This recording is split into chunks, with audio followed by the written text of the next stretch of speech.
Bem, professor Rafael, e hoje nós vamos ver a segunda parte do capítulo 4, intitulado A Grande Sociedade Global. Vamos lá? Bom, inicialmente nós entramos em uma classificação. A partir do mundo globalizado, nós tivemos então essa globalização ocorrida de forma desigual.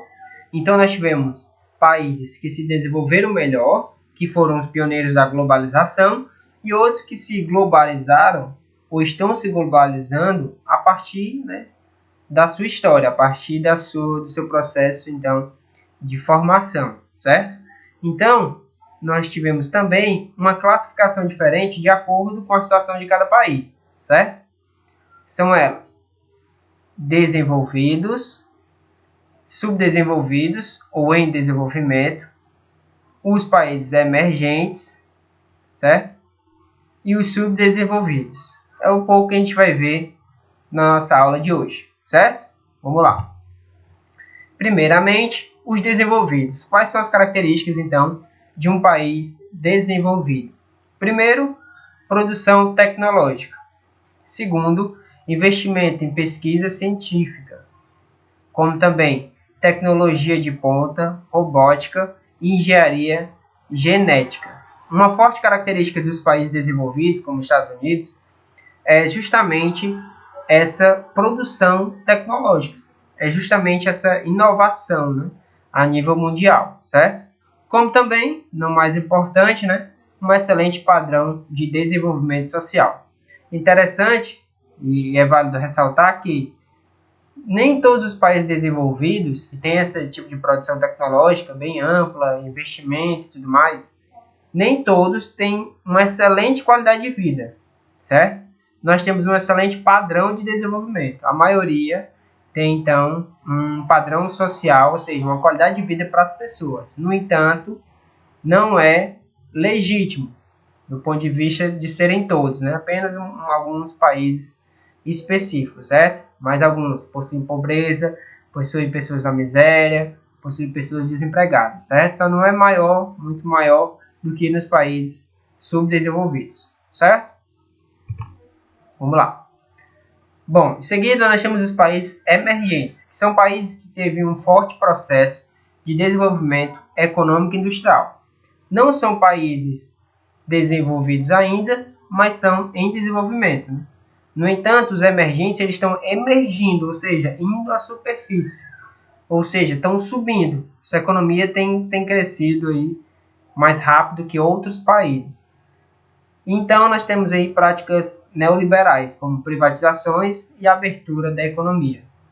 E o investimento em tecnologias, só que em tecnologias primárias, relacionadas à agropecuária e à produção de energia. Como exemplo, nós temos o BRICS, Brasil, Rússia, Índia, China e África do Sul. Os tigres asiáticos, como o próprio Japão e a própria China. E os dragões asiáticos, como também a Indonésia, por exemplo.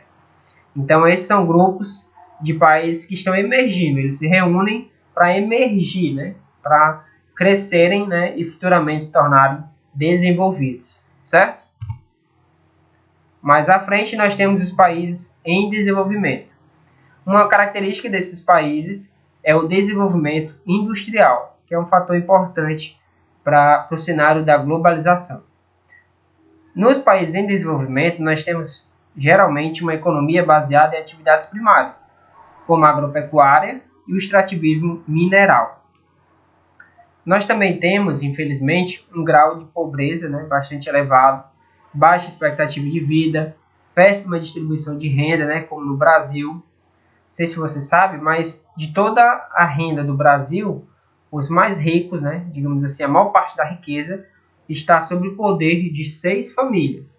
Uma delas é a família do Roberto Marinho, que é o dono da Globo, grupo ali, Globo, de comunicação, certo?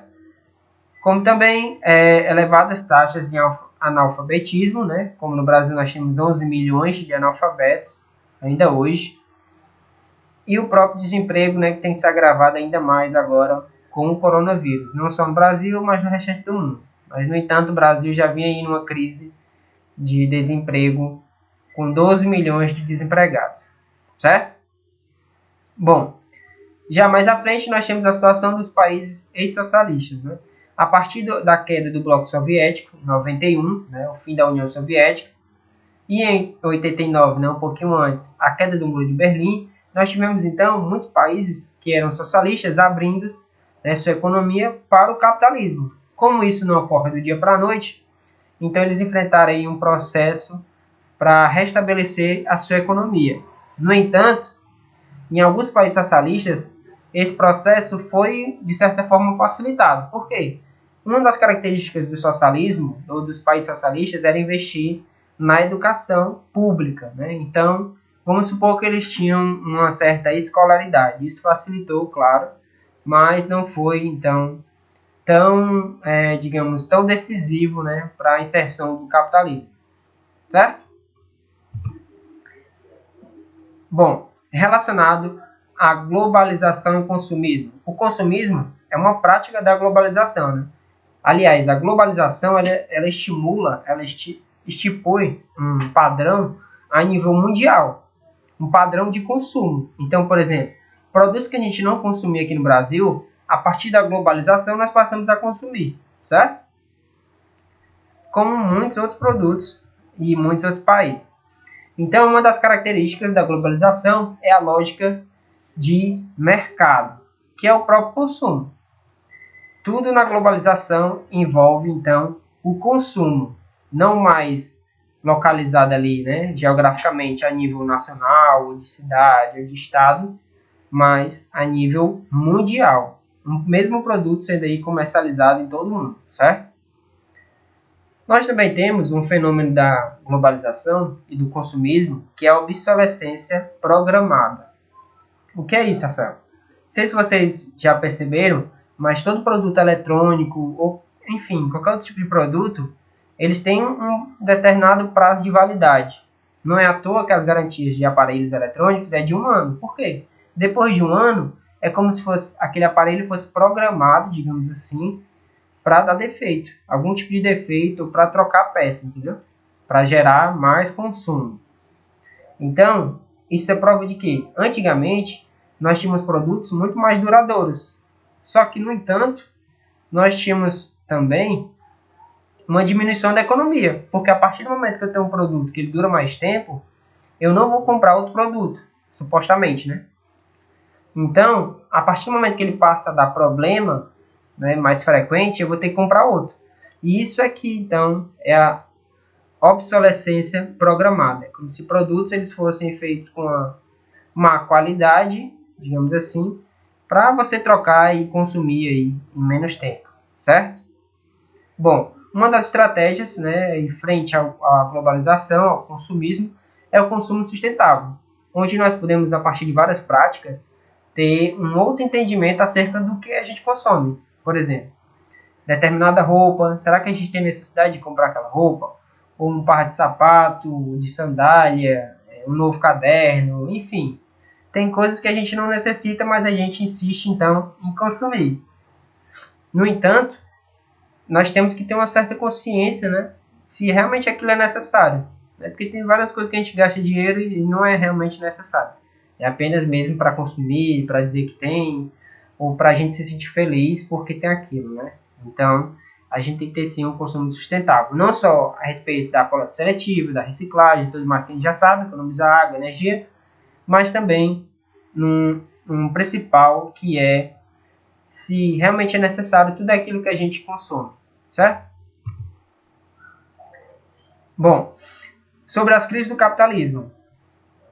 É conhecedor de todos de que o capitalismo, não só o capitalismo, mas todo o sistema socioeconômico entra em crise, certo?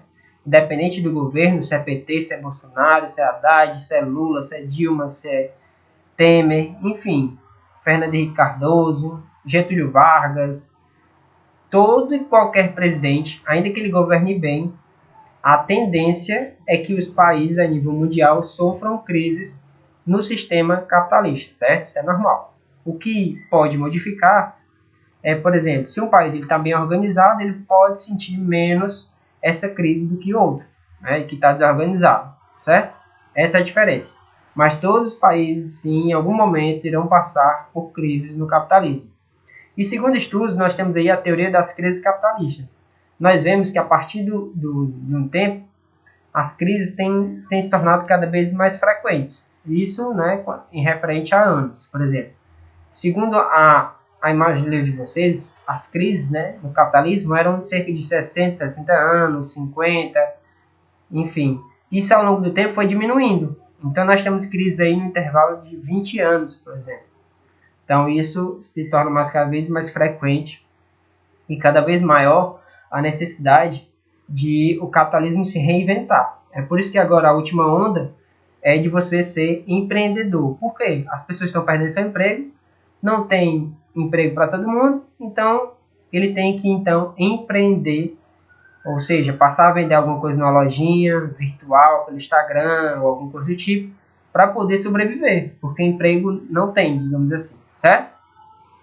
E por último, a crise atual e seus desdobramentos. Bom, nós temos muitos efeitos, né, dessas crises, além do desemprego, da criação de ONGs, de uma reformulação, então, dos sistemas, enfim. Tudo, né, é modificado a partir dessas crises do capitalismo, certo? Bom, nosso conteúdo fica por aqui. Já estou disponível aí para, então, tirar todas as dúvidas, ok? Forte abraço!